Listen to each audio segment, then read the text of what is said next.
एक गरीब परिवार का एक होनहार नवयुवक था। उसने अपनी प्रतिभा के दम पर एक अच्छे गुरुकुल में दाखिला पाया। अब चूंकि बात पुराने जमाने की है, गुरुकुल में एक उसको छोड़कर बाकी सारे विद्यार्थी या तो राजकुमार थे या संभ्रांतों के बेटे थे। धीरे धीरे उनके वट की बातें सुन सुनकर युवक के मन में धन कमाने की इच्छा जागृत होने लगी। उधर गुरु बड़े ही समझदार किस्म के थे। वे उस नवयुवक के मन में तेजी से पनप रही धन कमाने की इच्छा को अच्छे से भांप गए थे। जैसे ही उनकी शिक्षा समाप्त हुई और उसने गुरु से गुरु दक्षिणा की बाबत पूछा कि उसी क्षण गुरु ने कहा, तू मेरी खातिर धनवान बन जा, बस यही तेरी मुझे गुरु दक्षिणा हो गई। आज से तू धन कमाना ही अपने जीवन का उद्देश्य रख। गुरु वाकई में समझदार थे। उन्होंने यह कहकर शिष्य की दबी इच्छा को ऊपर ला दिया। गुरु की बात भी सही थी। इच्छा को कभी भी दबाकर नहीं रखना चाहिए। दबी इच्छा सबसे बड़ा पाप होती है। खैर, यह तो गुरु की चोट हुई। शिष्य की बात करें तो उसको तो जो चाहिए था वह मिल गया। वह गुरु का आशीर्वाद लेकर धनपति बनने निकल पड़ा। और शिष्य का भाग्य देखो कि एक दिन उसे ऐसे राजा के बारे में मालूम पड़ा जो बड़ा ही दिलदार था। उसका ये नियम था कि सुबह ही सुबह जो पहला व्यक्ति उसके राजमहल में प्रवेश करता था उसे वह मुंह मांगा दान दिया करता था। युवक की तो मानो लॉटरी ही लग गई। वह एक लंबी यात्रा कर पहुंच गया उस राजा के राज्य में। लेकिन दुर्भाग्य से उसका राज्य प्रवेश संध्या को हुआ। कोई बात नहीं, सुबह क्या दूर थी, लेकिन देखा जाए तो बहुत दूर थी।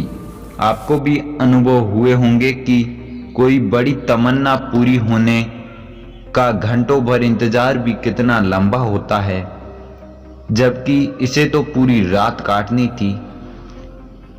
उसने सोचा क्यों ना अभी से ही राजमहल के बाहर डट जाऊं, कहीं ऐसा न हो सुबह लेट हो जाऊं और कोई दूसरा मुझसे पहले पहुंच जाए। अब रात का डटा हुआ था। अगले दिन स्वाभाविक तौर पर राजमहल में पहला प्रवेश उसी ने पाया। नियमानुसार राजा ने उसे जो चाहे मांगने के लिए कहा। उसे तो विश्वास ही नहीं हुआ। वह हड़बड़ा गया। वह आ तो पहुंच गया था, परंतु वास्तव में ऐसा कोई राजा हो भी सकता है, इस बात का उसे पूरी तरीके से यकीन नहीं हो रहा था।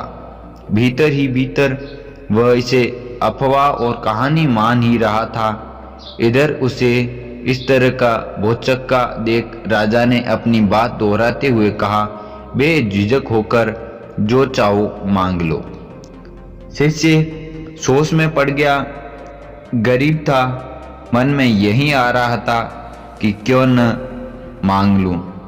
सोचा 1000 स्वर्ण मुद्राएं तो मांग ही लेनी चाहिए। फिर लो पकड़ा, जब दे ही रहा है तो क्यों न 10,000 मुद्राएं ही मांग लूं। फिर तो पल भर में लाख पर पहुंच गया। लेकिन अब तो उसने उड़ानें भरनी शुरू कर दी। उसने सोचा क्यों न पूरा राजपाट ही मांग लूं। बस यह बात उसको जस गई और उसने पूरा राजपाट ही मांग लिया। उधर राजा भी कमाल का था। यह सुनते ही वह तो खुश हो गया और उसी खुशी में बोला, ओहो, अब कहीं जाकर मेरी जान छूटी। यह शिष्य भी तो पक्के गुरु के यहाँ पढ़ा हुआ था। तुरंत जोश में आ गया। जरूर राजपाट में कुछ ऐसा छिपा ही हुआ है जो राजा ऐसा कह रहा है। तो फिर मुझे तो उसके अनुभव पर भरोसा करना ही चाहिए। उसकी जान छुड़ाने हेतु मैं क्यों इस अनजान में डुबकी लगाऊं। बस उसने तुरंत राजा से क्षमा मांगी और वहां से भाग खड़ा हुआ। और इस एक ध्यान पूर्वक के अनुभव से उसकी धन कमाने और सत्ता पाने की इच्छा तो हमेशा के लिए ऐसे छू हो गई कि पूछो ही मत। बस यही मैं कह रहा हूँ, इच्छा है तो भोगना जरूरी है, पर ऐसा ध्यान और ऐसी प्रज्ञा बनाए रखना कि उससे जल्द से जल्द छुटकारा हो जाए।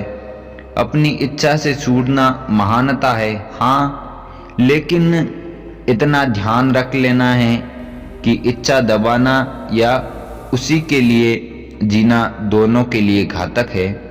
दरअसल मनुष्य का जीवन बड़ा ही सीधा और सरल होता है।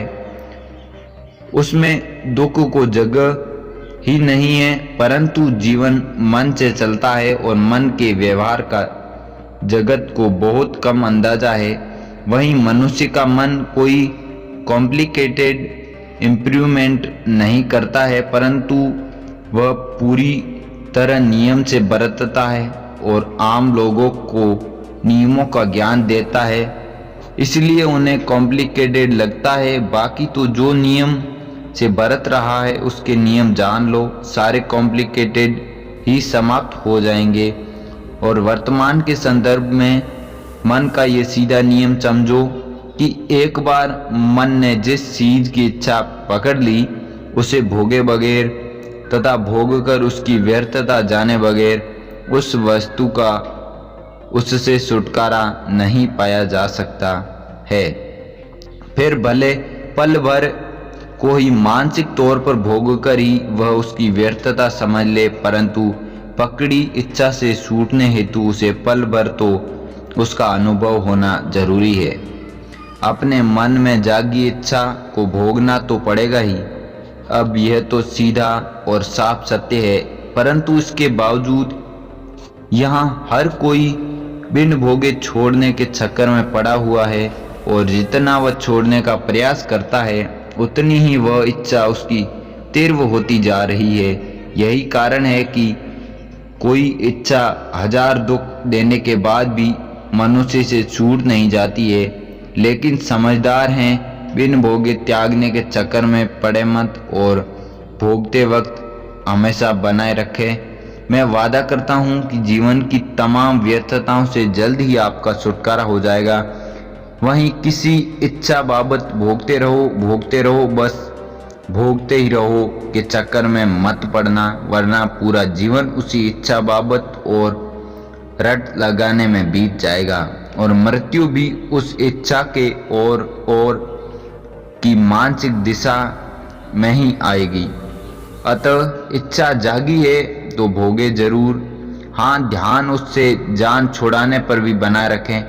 फिर से कोई बांसुरी न बजने लगे, इस हेतु नजर बांस के समूल उच्छेद पर बनाए रखनी है, और यही मनुष्य जीवन का अंतिम सोपान है। धन्यवाद। जय हिंद।